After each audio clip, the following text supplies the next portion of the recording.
mercredi 17 septembre. Un concours de musique pour les Stardust et Pop et Rock, 19h.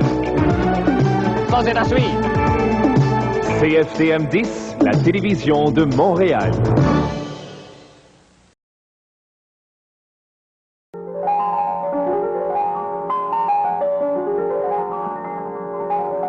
L'émission qui suit est télédiffusée en couleur.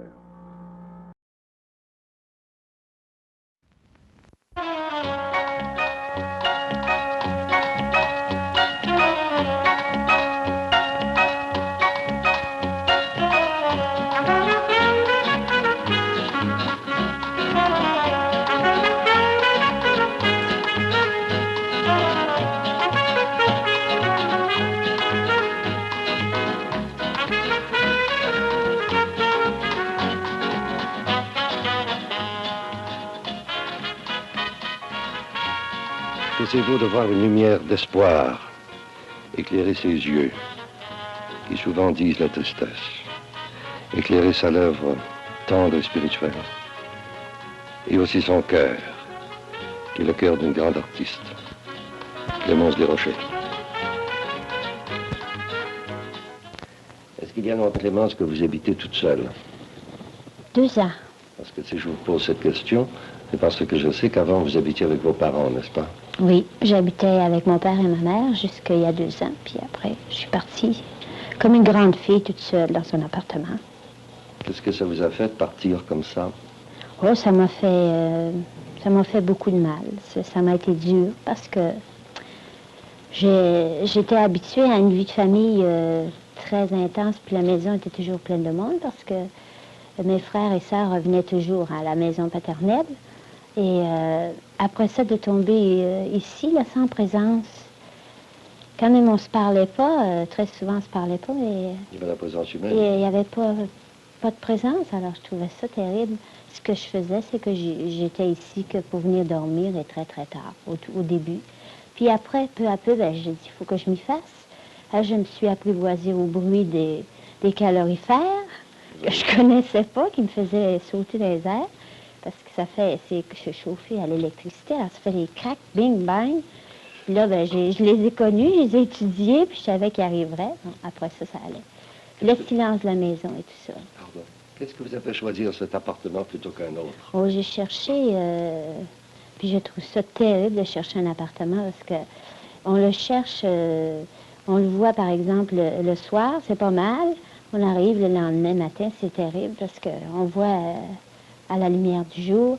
J'ai cherché dans des quartiers plus dans l'ouest. Et puis ici, ce qui m'a décidé, c'est je suis venue un soir par hasard et je suis venue habiter ici à cause de la vue que j'ai sur la ville.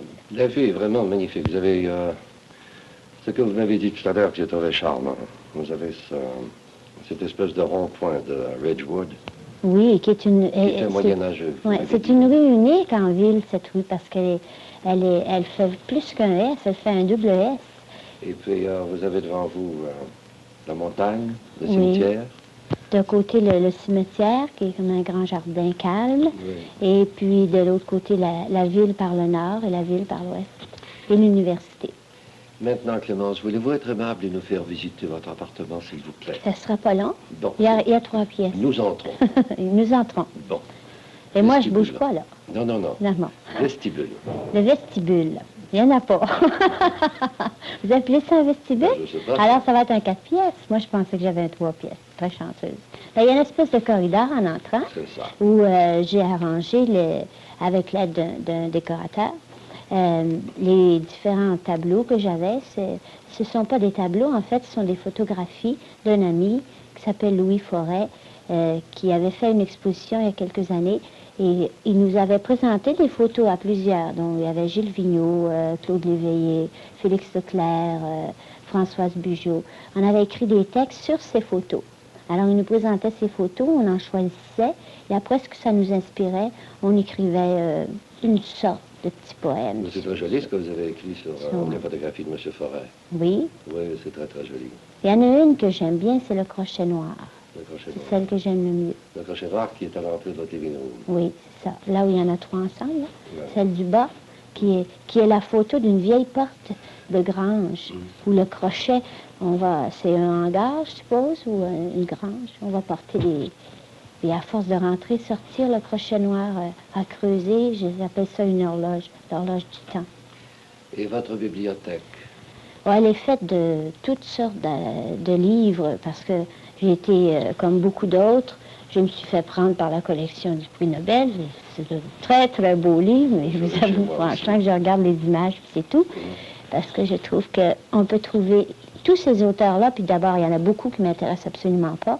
Puis de ces auteurs-là, dans des collections beaucoup moins chères, on a les œuvres plus complètes. Ah oui. Et même plus connues, et même leurs chefs-d'œuvre, parce que dans cette collection, moi, je trouve qu'on n'a pas ce qu'il y a de mieux. Est-ce que vous avez des reliures rares? Des livres rares? Ben, comme je vous ai dit, les choses rares que j'ai, c'est par cadeau que je les ai eues. Il y a un livre que j'ai reçu de Marcel Dubé qui est assez extraordinaire. 100 millions, comment on dit? 100 000 milliards. 100 000 milliards de poèmes de Raymond Queneau. Et puis un livre qu'un ami m'a donné, qu'il avait trouvé à Paris, sur le bord de la Seine. Puis j'ai un très beau livre de Baudelaire, je ne vous ai pas montré, que mon père m'a donné en cadeau. Vous l'avez ici? Oui. Illustré? Oui, il est très très beau. Je ne l'ai pas encore lu, il vient juste de me le Des donner. œuvres complètes? Non, juste C'était un cœur du livre mal. de Baudelaire. Juste un livre. Sur sa vie, son œuvre. Ah oui, oui. Sur lui, Une non pas ses biographie. poèmes.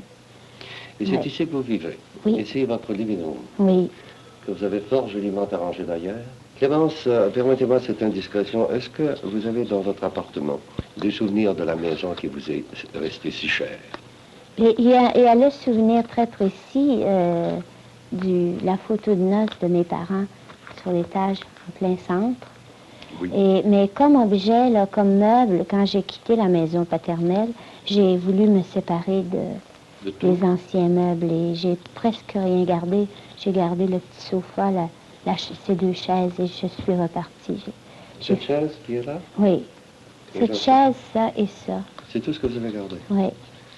Tiens. Et les lits. Parce qu'un lit, Quels sont les jolis potiches que vous avez dans votre bibliothèque? c'est des potiches qui ont été faits par le frère d'une amie qui a fait ça seulement comme amateur et il me les a donnés parce que lui, il allait les jeter. Moi, je les trouvais belles par leur côté naïf et pas définitif. C'est l'époque des essais, j'aime beaucoup ça. On voit des oiseaux. Ah Vous oui, aimez les oiseaux? Oui. Est-ce que ça ne vous plairait pas d'avoir un oiseau ici en cage? Non, Pas du tout? Dehors, les oiseaux. Dehors les oiseaux, Oui. en dedans les potiches. Oui, j'ai baptisé les oiseaux. Je trouve ça joli comme mot. Il y a des oiseaux qui chantent, mais en fait, ils chantent pas. Alors l'été, les fenêtres ouvertes, il y en a beaucoup d'oiseaux ici. Alors, ils font toujours le même bruit. Je les ai appelés les oiseaux crécelles.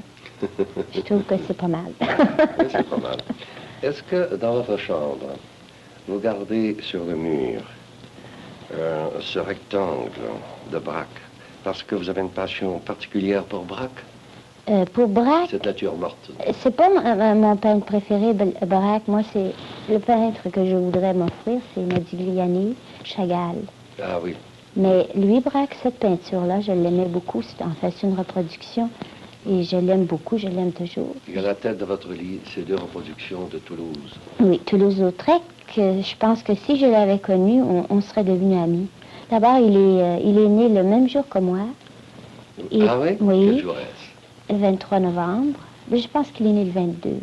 Mais il est né tout près. Alors vous êtes Sagittaire. Sagittaire. Alors, j'aime son dessin. Alors, quand je sais dessiner, c'est comme lui que je voudrais dessiner, parce qu'il dessine un monde aussi que j'ai voulu exprimer par mes chansons. Ouais. Est-ce que vous dessinez, vous? Oui, je dessine. Est-ce qu'on peut voir des choses que vous Ah avez oui, dessinées? oui. Oui. D'aucuns disent que c'est des dessins de malades, et d'autres disent que c'est joli, et d'autres disent que c'est un bel effort. Mais j'adore dessiner. Est-ce que vous aimeriez illustrer une de vos œuvres un jour? Non, je laisserai ça à mes nièces. J'ai des dessins de mes nièces qui sont merveilleux. Je les laisserai faire par mes nièces. Clémence, est-ce que vous trouvez que la solitude vous aide à travailler? Non. Pas trop, pas égal. Ça dépend des périodes. Il y a des fois où la solitude... Mais là, je commence à m'y faire. Mon cas est plus pathétique. Là. Je me suis fait à ce rythme de vie et tout. C'est plus dramatique comme quand j'ai écrit les lettres. Le temps a réparé bien des choses. Mais, excusez-moi, est-ce que les lettres ont été écrites en pleine solitude? Ben, elles ont été écrites en pleine brisure, c'est-à-dire que c'était les départs. C'était mon amoureux qui s'en allait et ma mère qui se mourait. Oui, elles ont été écrites au jour le jour, en même temps que les événements. Mais chez votre père, pas ici, pas dans l'appartement ici? Non, là où on était avant, oui. Et en voyage, quand j'étais en voyage et tout ça, parce qu'il fallait que je continue à faire le métier. Est-ce que, et vous pensez que la solitude, vous allez vous y faire? Oui, mais je suis pas si seule que ça. Est-ce que vous pensez vous J'ai marier? Non. Ça ne vous intéresse pas du tout? Non. Je crois que je suis pas faite pour me marier. Et là, je vous dis ça, puis si je rencontre un bel homme, par exemple, comme vous, qui me convainquait du contraire, puis qui dit « On se marie, Clémence, puis on fait 6 enfants. » Mais ce sera pas vous. Chérie, vous me comblez, chérie. Merci. Non, mais c'est pour dire que j'ai aujourd'hui une idée sur la situation, c'est que je ne me marie pas. Et si l'amour se présente et l'amour veut des enfants et un foyer, je dirais oui.